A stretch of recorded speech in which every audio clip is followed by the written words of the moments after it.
Good day po sa atin lahat. Ito naman yung kaibigan ninyo, si Attorney Mark Tolentino.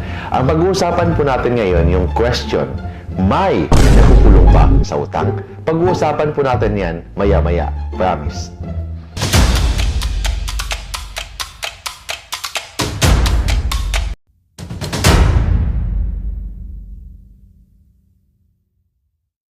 Good day po sa atin lahat. Ito naman yung kaibigan ninyo, si Attorney Mark Tolentino. Ang pag-uusapan po natin ngayon, yung common questions, lalo na yung mga palautang. May nakukulong ba sa utang? Yun ang common questions. And good news sa mga palautang, walang nakukulong sa utang. Kasi nakalagay po yan sa ating saligang batas.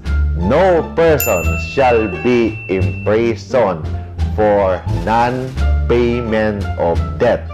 Ibig sabihin, walang tao na pwedeng kulungin, maging criminally liable dahil hindi siya nagbayad sa utang. Itong batas na ito, actually copied po natin ito sa mga Amerikano. Nag-start po ito noong 19th century. Kasi dati yung mga mayayaman nagpapautang, tapos pag hindi ka nakabayad sa utang, pinapakulong as a substitute sa bayad ng utang. So, daming nakukulong ng panahon na yon. So, sabi ng Korte Suprema ng Amerika, barbaric daw yan, inhuman daw yan. And kinapi po natin yan dito sa Pilipinas. That is why walang nakukulong sa utang. Paano naman yung cheque na tumalbog? May makukulong ba? Of course, iba yun. Kasi makukulong ka hindi dahil hindi ka nagbayad sa utang. Makukulong ka kasi nag-issue ka ng cheque na wala namang laman. Pangalawa, itong issue naman about credit cards. May makukulong ba kung hindi ka nagbayad ng credit card?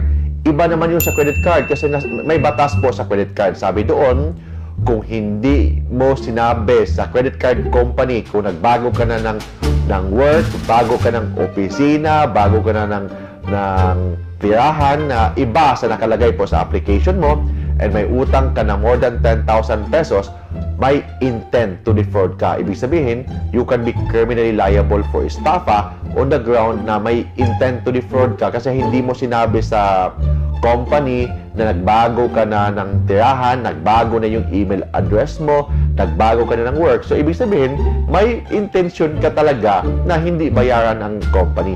So, in this case, hindi ka makukulong dahil hindi ka nagbayad sa utang. Makukulong ka dahil sa panloloko mo. Same also with estafa. Iba yung estafa sa utang. Kasi yung estafa, may concept dyan na word na fraud. What is the fraud? Panloloko. Ibig sabihin, hindi ka makukulong dahil hindi ka nagbayad sa utang. Makukulong ka dahil sa panloloko mo. Iba po yan sa pagbayad ng utang. But if you're in good faith, umutang ka lang, nahirapan ka sa pagbayad ng utang, yan, hindi ka makukulong. Kasi very clear po ang ating saligang batas. Hindi ordinary law. Yung ating talagang saligang batas o yung Constitution ng Pilipinas, very clear. No person, walang tao na makukulong dahil lang sa utang. Dahil, in other words, hindi pwede na kulungin ka as a substitute sa pagbayad mo ng utang. Kasi pinagbawal po yan sa ating saligang batas.